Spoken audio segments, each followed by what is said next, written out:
दहेज की भारी मांग के कारण सगाई टूटने पर युवती ने आत्महत्या की। सुबह का अखबार पढ़ा तो मन भारी हो उठा। वही पुरातन खबर जो प्रायः सुर्खियां बनती हैं और वर्षों से बनती चली आ रही हैं। न जाने इसका अंत कब होगा। इस खबर ने एक बार फिर साक्षी की कहानी याद दिला दी। साक्षी की कहानी कोई कपोल कल्पित कथा नहीं, सच्चाई है। वर्षों पहले की घटना आंखों में आंसू बनकर छलक उठी। उस सुबह 4 बजे फोन की घंटी ने हड़बड़ा कर उठा दिया था। खबर मिली थी, नीरजा दी, साक्षी दीदी ने आत्महत्या कर ली। मैं उनकी छोटी बहन ममता बोल रही हूँ। क्या मेरा सर्वांग सिहर उठा था। साक्षी मेरी बचपन की सखी, हंसमुख, मिलनसार, जिंदादिली से भरपूर। कॉलेज में भी हम दोनों साथ थे। मैं हिंदी ऑनर्स की छात्रा थी और वो गणित की। ऐसी अभिन्न मित्रता जैसे दो शरीर और एक प्राण। नीरजा, हम दोनों कभी जुदा नहीं होंगे। कहने वाली साक्षी इस तरह अचानक मुंह मोड़कर उस दुनिया में चली जाएगी जहां से कोई वापस नहीं लौट सकता, इसकी कल्पना तक न थी। मैं भागी भागी साक्षी के घर पहुंची। आंगन में साक्षी का नश्वर शरीर रखा हुआ था। परिजनों का हृदय विदारक रुदन सबको पीड़ा से जड़ बना रहा था। मुझे देखते ही साक्षी की मां चीख पड़ी, नीरजा, तेरी सहेली हम सबको दगा दे गई। मैं मूक बधिर सी बैठी थी। सांत्वना के सारे शब्द न जाने कहां विलुप्त हो गए थे। जमीन पर पड़ी गहरी नींद में सो रही साक्षी का मासूम चेहरा ऐसा लग रहा था जैसे अचानक वो खिलखिलाती हुई उठ जाएगी और कहेगी, डरा दिया ना। उसके नीले पड़ते चेहरे को एकटक निहारती मैं गहरी सोच में डूबती चली गई। हंसमुख, चंचल और बेहद सुंदर साक्षी अपने मृदु व्यवहार से सबके दिल में घर कर जाती थी। दूसरों की आवाज की नकल करने में इतनी माहिर कि मेरी माँ भी उसकी आवाज सुनकर समझती कि मैं बोल रही हूँ। कुशाग्र बुद्धि, सुघड़, मिलनसार, साक्षी की खुशियों को उसी दिन से मानो ग्रहण लग गया था जिस दिन उसका विवाह समीर के साथ तय हुआ था। विवाह तय होने पर भावी खुशनुमा जीवन की मधुर अनुभूति ने उसके मासूम हृदय पर जो मीठी सी दस्तक दी थी, वो कल गहरे घाव में बदल उसका जीवन ही लील जाएगी। साक्षी को इसका तनिक भी आभास न था। उसने जब अपने भावी पति समीर के बारे में मुझे बताया था, तब उसके मुखड़े पर प्रतिबिंबित लज्जा की लाली और आंखों की चमक में बहुत कुछ कौंधा था। उसकी आशाएं, सपने, उसकी प्रतीक्षा मानो मुखर हो उठी थी। वो MBA करके मुंबई की एक बड़ी कंपनी में काम करते हैं। अपना फ्लैट, कार, सब कुछ है। वो बहुत सुंदर हैं। उसकी पलकें लाज से भारी हो उठी थी। हाँ भाई, अब तो तुझे ससुराल और अपने उनके सिवा कुछ भी अच्छा नहीं लगेगा। इतने बड़े घर की बहू जो बनने जा रही है, लगता है शादी के बाद तू मुझे भी भूल जाएगी। मैंने मीठी चुहल की तो वो बेसाख्ता मेरे गले से लिप भीगे स्वर में बोली, कैसी बातें करती है नीरू। मैं और तुझे भूल जाऊं, दुनिया इधर की उधर हो जाए, पर ये कभी नहीं हो सकता। एक तू ही तो है जिससे मैं सारा दुख दर्द बांट सकती हूँ। कितना गलत कहा था साक्षी ने, कहाँ बांट पाई वो अपना सारा दुख दर्द। अगर मुझे उसकी खंडित मानसिक दशा का जरा भी अनुमान होता तो क्या आज वो सारे रिश्ते नाते तोड़ जा सकती। भीषण आर्तनाद, भारी विलाप के स्वर ने मेरी सोच पर विराम लगा दिया था। साक्षी का पार्थिव शरीर 4 कंधों पर चढ़कर अंतिम यात्रा हेतु तैयार था। हे ईश्वर, जो कुछ साक्षी के साथ घटा किसी भी लड़की के साथ न घटे। मन ही मन प्रार्थना करती मैं जार जार रो पड़ी थी। हृदय वेदना से फटा जा रहा था और भीगी आंखों में बीती घटनाएं पुनः चलचित्र की भांति नृत्य कर उठी थी। अपनी सगाई के दिन कितनी खुश थी साक्षी। सबकी नजरें बचाकर वो बार बार ड्रेसिंग टेबल की दराज में रखी समीर की तस्वीर निहार रही थी। उसकी ये हरकत मेरी दृष्टि से छिपी नहीं थी और चोरी पकड़ी जाने पर कितनी लजा गई थी। वो और मैं दिल खोलकर हंस पड़ी थी। समीर और उसके परिवार वालों को देखकर सबने साक्षी के भाग्य को सराहा था। माता पिता, 2 छोटी बहनें, एक छोटा भाई, भरा पूरा परिवार था समीर का। अब साक्षी प्रायः सपनों की मादक दुनिया में खोई रहती। 2 महीने बाद शादी की तिथि निर्धारित हुई थी। एक दिन वह मेरे घर आई तो उसके सुंदर मुखड़े पर विषाद की गहरी बदलियां देख मैंने टोका था, क्या हुआ साक्षी? नीरजा, क्या बेटी के रूप में जन्म लेना पाप है? ये तू क्या कह रही है?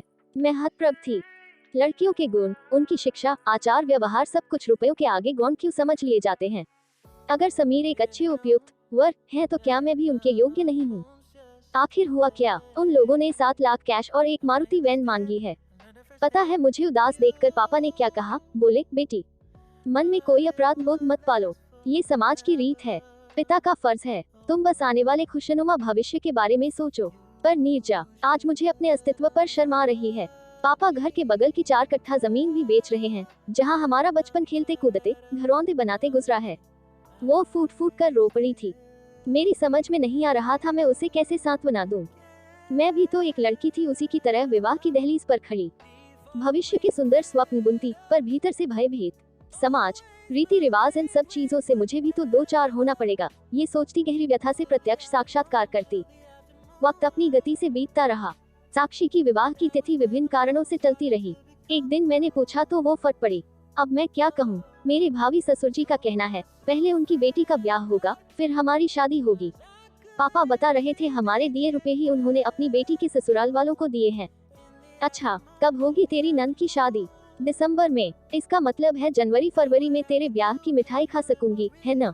मैंने हंसकर कहा था तो वो भारी स्वर में बोली थी, पता नहीं, इंसान जो सोचता है हमेशा वही नहीं होता। वक्त कभी कभी हर मोड़ पर परीक्षक की तरह खड़ा मिलता है।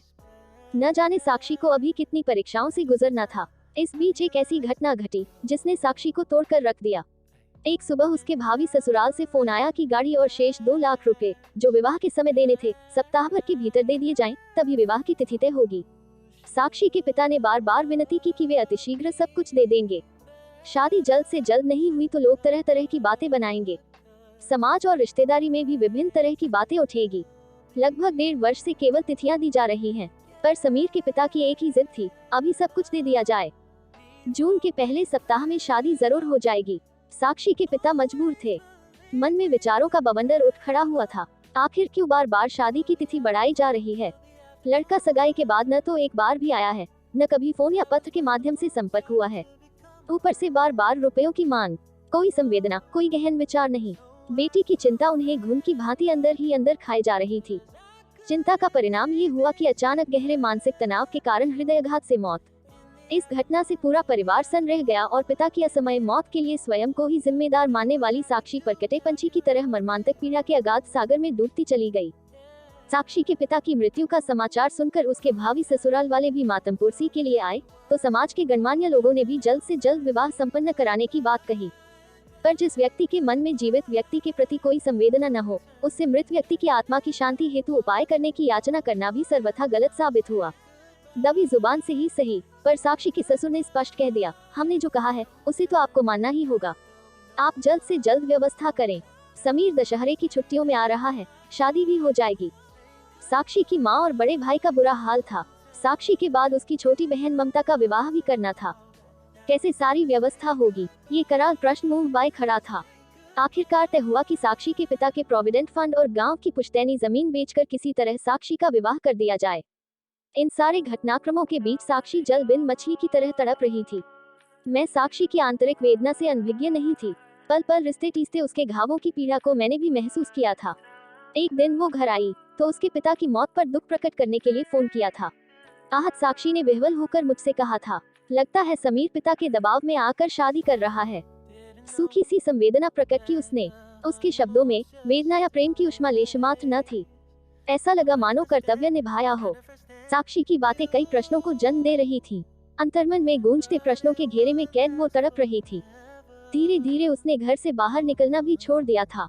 लोगों की भेदती नजरें, कई निरर्थक टोही प्रश्न उसकी पीड़ा को द्विगुणित जो कर देते थे। एक दिन उसके सारे सवालों के हल अचानक मेरे सामने आ खड़े हुए।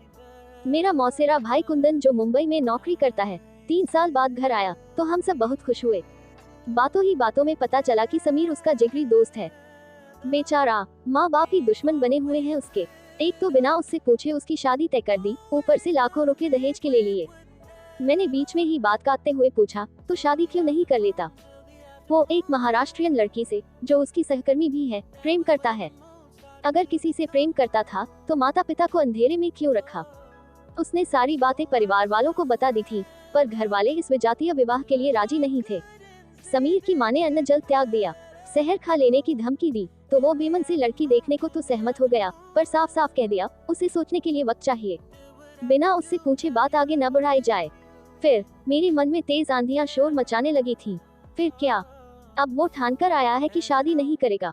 उसे इस बात पर बेहद गुस्सा आया है कि लड़की वालों से रुपए लेकर उसकी बहन की शादी में खर्च भी कर दिए गए और उसे कुछ पता भी नहीं चलने दिया। शायद उसके पिता के मन में भय था कि अगर समीर ने प्रेम विवाह कर लिया तो अपनी बेटी के ब्याह के लिए वो लाखों रुपए कहां से लाएंगे। सच कहता हूँ नीरजा, समीर जैसा लड़का लाखों में एक होता है। वो तो माता पिता की बात मानकर अपने प्रेम की भी बलि देने को तैयार था, पर पिता ने उसे मोहरा बनाकर अपना मतलब साधा है। ये बात उसे भीतर तक दंश दे गई है। अगले महीने वो उसी महाराष्ट्रियन लड़की से कोर्ट मैरिज करने वाला है। कुंदन भैया ने बताया तो मेरे पांव तले जमीन खिसक गई। साक्षी का भोला चेहरा आंखों में घूमने लगा। मन का गुबार शब्दों के रूप में बह निकला। भैया कभी सोचा है, बाप बेटे की तकरार की चक्की में आखिर पिसेगी तो एक मासूम निर्दोष लड़की ही न। सगाई के 1-1.5 साल बाद शादी टूट जाने पर लड़की पर क्या बीतेगी? समाज में उसकी बदनामी का जिम्मेदार कौन होगा? कितने लोग सच्चाई जान पाएंगे? लड़की के माथे ही कोई न कोई दाग लगा दिया जाएगा। मन में वेदना का बवंडर समेटती मैं साक्षी के घर पहुंची। एक कटु सत्य बताने के लिए मन ही मन हिम्मत जुटा रही थी कि साक्षी की मां ने बताया, रुपयों की व्यवस्था कर ली गई है, गांव वाला घर गिरवी रखकर। मैं आगे सुन नहीं सकी और वो सब कुछ बताती चली गई जो कुंदन भैया से पता चला था।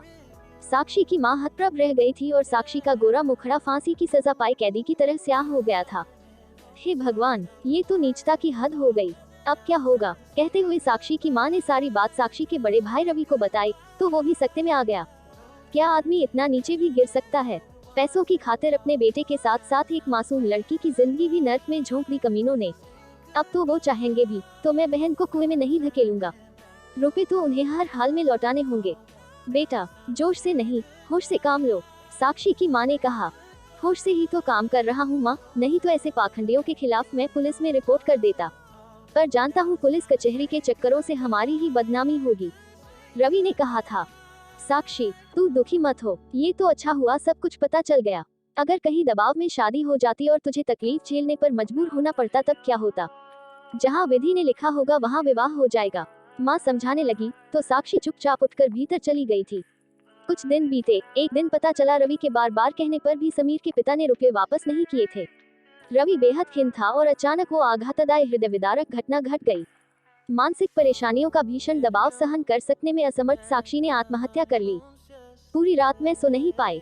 आंगन में पड़ा साक्षी का मृत शरीर बार बार आंखों में कौंधता रहा। मैं अपने ही आंसुओं के सैलाब में डूबती चली गई। इस घटना के तीसरे ही दिन डाक से एक पत्र मिला। पत्र मेरे नाम था। लिखावट देखकर मैं चौंक पड़ी। ये तो साक्षी की लिखावट है। जल्दी से पत्र खोलकर पढ़ने लगी। जैसे जैसे एक एक शब्द पढ़ती गई, पूरा शरीर पसीने से भीगता चला गया। आंखों के सिवा पूरा शरीर जैसे जड़ हो गया था। उसने लिखा था, मेरी प्यारी सखी, मेरी वेदना और पल पल रिश्ते घावों की पीड़ा से तुम अनजान नहीं हो। सारा दुख दर्द सदा तुम्हारे साथ बांटती आई हूँ। अंतिम पीड़ा भी आज बांट लूं। तुम्हें जब पत्र मिलेगा मेरा अस्तित्व मिट चुका होगा। बताओ नीरजा, मेरा क्या दोष था? क्यों मेरी मासूम भावनाओं के साथ खिलवाड़ हुआ? मेरी संवेदनाओं, भावनाओं, सपनों, उमंगों की जघन्य हत्या करने वाले समाज की मुख्य धारा से जुड़े लोग चैन से जी रहे हैं और मैं, जिसके अरमानों का खून हुआ, आत्महत्या पर मजबूर हूँ। आखिर क्यों नीरजा? क्या सिर्फ इसलिए कि एक लड़की की भावनाओं की कद्र आज भी किसी को नहीं है? मैं जानती हूँ मेरे जाने के बाद भी किसी को कोई फर्क नहीं पड़ेगा। मेरा दर्द केवल मेरे स्वजनों का दर्द मात्र बनकर रह जाएगा।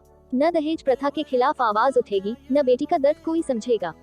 समाज की नजरों में मैं आज आत्महत्या कर रही हूँ, पर मेरी मौत तो उसी दिन हो गई थी जब मेरे विवाह की चिंता में पापा चल बसे थे। समीर ने कितनी आसानी से रिश्ता तोड़ दिया। भैया रुपया वापस पाने के जुगाड़ में लग गए और माँ ने कह दिया, जहाँ लिखा होगा वहाँ विवाह हो जाएगा।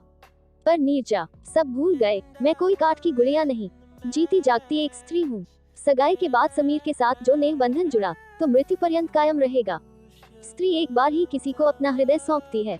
मैंने भी समीर को पति मानकर सर्वस्व सौंप दिया था। अब कैसे किसी दूसरे के साथ निभा पाती, बोलो? मेरी मौत तो उसी क्षण हो गई थी जब समीर के मन में सगाई के महीनों बाद भी मेरे प्रति कोई स्नेहिल संवेदना जागृत नहीं हुई थी। ये एक स्त्री का अपमान था न नीरजा। मैं आहत हूँ, इस गहरे दंश से उबर नहीं पा रही हूँ। अनकही वेदना का भार असह्य हो उठा है, इसलिए कई उम्मीदें साथ लिए जा रही हूँ। पर ईश्वर से प्रार्थना करती हूँ कि मैं फिर लड़की के रूप में ही जन्म लूं, जिसमें अपने सारे बिखरे ख्वाब सजा सकूं। पर तब जब समाज से दहेज का कोड़ मिट जाए, विकसित समाज का ये बदनुमा दाग धुल जाए, फिर कोई लड़की भविष्य के मीठे सपनों का साक्षात्कार करने की तमन्ना लिए मृत्यु के अंधकार की साक्षी न बने। क्या ऐसा स्वर्णिम समय कभी आएगा? अगर हाँ तो मैं भी आऊंगी, और नहीं तो समझना तुम्हारी साक्षी चली गई। बस अब आखिरी विदा। पत्र पढ़कर मैं संज्ञाशून्य सी बैठी रह गई थी। क्या ऐसा समय कभी आएगा? इन शब्दों की गूंज से आत्मा छटपटाने लगी थी। वर्षों बीत गए, आज भी ये प्रश्न अंतर्मन में गूंज ही रहा है।